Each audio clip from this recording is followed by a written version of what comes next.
দলের সর্বোচ্চ স্তর থেকে বিজেপি রাজ্য সভাপতি বারে বারে বার্তা দিচ্ছেন, সরকারের সর্বোচ্চ স্তর থেকে খোদ মুখ্যমন্ত্রী বারে বারে বার্তা দিচ্ছেন, তারপরেও এই ছবিগুলো কেন আমাদের প্রায় প্রতিদিনই দেখতে হচ্ছে?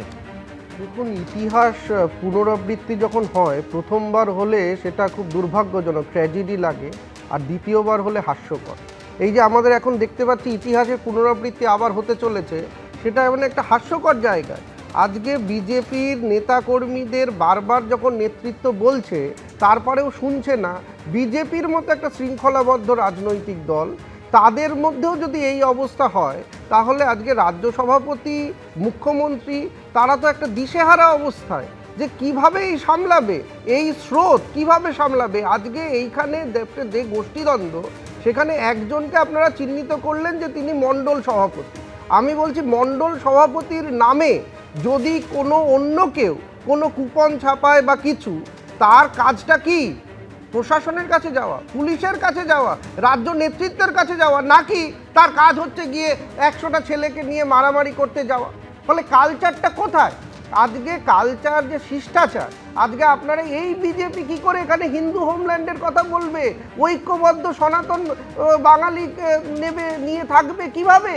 এই যদি গোষ্ঠীদ্বন্দ্ব হয়, বিজেপির মধ্যে এত গোষ্ঠী, সায়ন্তনদা বলছিলেন বিজেপির এত লোকই ছিল না, তাহলে এত গোষ্ঠী হলো কি করে? এখন তো মনে হচ্ছে, আজকে এই অনেক সময় এই শ্রাবণ মেলায় অনেকে যাচ্ছিলেন, মানে শিব ভক্ত, এরা হচ্ছে শ্রীরামের ভক্ত। তো এখানে হয়তো ওই স্ট্যাম্প দিয়ে দিতে হবে যে 4 তারিখের আগের বিজেপি আর 4 তারিখের পরের বিজেপি। মানে আপনারা যারা পুরনো, যাদের চেনেন, তাদেরকে এরকম একটা উল্কি করে দিন যে 4 তারিখের আগে সনাতন বিজেপি। না হলে কিন্তু এই পরিস্থিতি থামানো যাবে না। আপনারা চেনেনই না, কাউকে চিনছেন না, আর প্রত্যেক দিন এই ধরনের গোষ্ঠীদ্বন্দ্ব, প্রত্যেক দিন এই ধরনের। আমাদের প্রশ্ন করতে হচ্ছে নতুন বিজেপি সরকারকে যে এই ধরনের গোষ্ঠীদ্বন্দ্ব থামাবেন কি করে, কিভাবে আইন শৃঙ্খলা বজায় থাকবে। আজকে যদি একটা ছোট ঘটনা দেখুন, সেটা মিষ্টির দোকান হতে পারে, পার্কে তালা ঝোলানো, সব জায়গায় বিজেপির মধ্যে গোষ্ঠীদ্বন্দ্ব, তোলাবাজি নিয়ে গোষ্ঠীদ্বন্দ্ব। আমরা তো সিপিএমে গোষ্ঠীদ্বন্দ্ব ছিল, আমরা মমতা ব্যানার্জির মধ্যে তৃণমূলে গোষ্ঠীদ্বন্দ্ব দেখেছি, এখন দেখছি বিজেপিতে গোষ্ঠীদ্বন্দ্ব।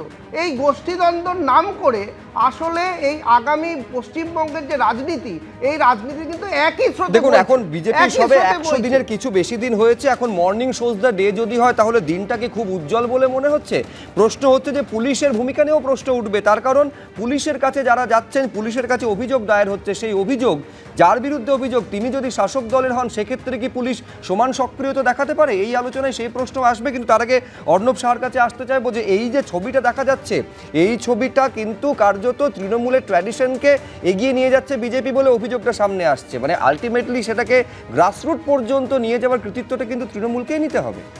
আপনি তৃণমূলকে কৃতিত্ব দিয়ে দিচ্ছেন, তার আগে আমি যেটা বলবো যে প্রতিশ্রুতিটা কী ছিল। যখন বিজেপি এসেছিল, তারা বলেছিল যে ভয় আউট ভরসাহীন, এটা ছিল তাদের স্লোগান। সেই স্লোগানিংয়ের জায়গা থেকে বিজেপির মতো একটা রেজিমেন্টেড দল, সেই রেজিমেন্টেড দলের জায়গায় আজকে সায়ন্তনদা বলছেন যে এত লোক আমাদের ছিলই না, আমরা চিনতেই পাচ্ছি না কারা। তার মানে যে ছাকনিকা থাকা দরকার একটা রেজিমেন্টেড পার্টিতে, যে ছাকনিকা থাকে, সেই ছাকনিকা কোথাও নড়বড়ে হয়ে গেছে, কোথাও একটা দুর্বল হয়ে গিয়েছে। তার ফলে এই ধরনের লোকজন ঢুকে পড়ছে, এবং এই যে ঢুকে পড়ছে তার যে একটা পলিটিক্যাল ইকোনমি, সেই পলিটিক্যাল ইকোনমিকেই আসলে দাঁড়িয়ে রয়েছে এইসব। যেটা 2026-এ সত্যি, 2011-তে সত্যি ছিল, যারা এই কাজগুলো করে তারা সবসময় শাসক দলের ছত্রছায়া খোঁজে, তাদের জার্সি বদলাতে বেশিক্ষণ সময় লাগে না। না, জার্সি বদলাতে যদি বেশি সময় না লাগে, তাহলে আমি বলছি পার্থক্যটা কোথায় হলো? এই যে 2,92,00,000 মানুষের ম্যান্ডেট নিয়ে, এই যে একটা বিপুল জনাদেশ নিয়ে যে সরকারটা এলো, নতুন সরকার এলো, তারা তো অন্য জায়গাদের থেকে ভিন্ন, সে তো অন্যান্যদের থেকে ভিন্ন, সে তো তৃণমূলের মতো একটা বিশৃঙ্খল না, তৃণমূলের মধ্যে সেই ধরনের রেজিমেন্টেশন নেই, একটু খোলামেলা পার্টি।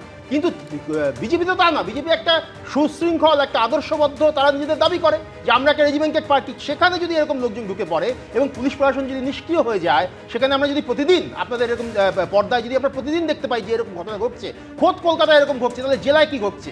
আর এই জিনিসটা, এই আঁচ যদি ছড়াতে শুরু করে, তাহলে কিন্তু সমাজের যে অংশটা এই ধরনের গন্ডগোল হচ্ছে, সেখানে নিয়ে থেমে থাকবে না, এটা আস্তে আস্তে আরো বেশি ছড়াবে। বেশি ছড়াতে আজকে যারা অপেক্ষাকৃত সেফ জোনে আছে, সেই সেফ জোনে থাকা মানুষেরাও কিন্তু একই রকমভাবে আক্রান্ত হতে পারে যে কোনো মুহূর্তে। তখন আমরা কোথায় যাব? তখন কোন জায়গায় যাব? যদি আপনি বলেন যে হ্যাঁ, আগের সরকারের আমলে এই গন্ডগোলগুলো হয়েছিল, ভুলগুলো হয়েছিল, নিঃসন্দেহে ভুল হয়েছিল এবং এই সমস্ত লোকগুলোকে সামনে এনে দেওয়া হয়েছিল, তা সেই লোকগুলোকে কোথাও তো রেজ করতে হবে, কোথাও তো আটকাতে হবে। সেই রকম আদর্শবদ্ধ শৃঙ্খলাবদ্ধ দল বিজেপি তারা যদি সেখানে প্রথম থেকেই রাশ শক্তভাবে না টেনে ধরে, হ্যাঁ। প্রথম থেকেই যদি তারা পুলিশ প্রশাসনকে সেই নির্দেশটা না দেয় যে আপনারা দল রং এগুলো দেখবেন না, আপনারা এই ধরনের ঘটনা আটকান, তাহলে কেন আজকে আবার সেই সিন্ডিকেটের কথা, ক্লাব দখলের ঠিক, আমি কথা, বলছি এলাকা অর্ণব দখলের দা কথা আজকে এগুলো আসবে? বিজেপির কি করা উচিত সেটা নিয়ে বলছেন, এই একই কথা যদি তৃণমূলের কি করা উচিত এবং সেই বার্তা যদি তখন দেওয়া হতো এবং সেটা যদি যখন তৃণমূলের দণ্ডমুণ্ডের কর্তা যারা ছিলেন শাসক দলের, তৎকালীন শাসক দলের, তারা যদি সেগুলো কর্ণকুহরে প্রবেশ করাতেন তাহলে এই ছবিটা হয়তো আমাদের দেখতে হতো না। এবিপি আনন্দ, এগিয়ে থাকে, এগিয়ে রাখে।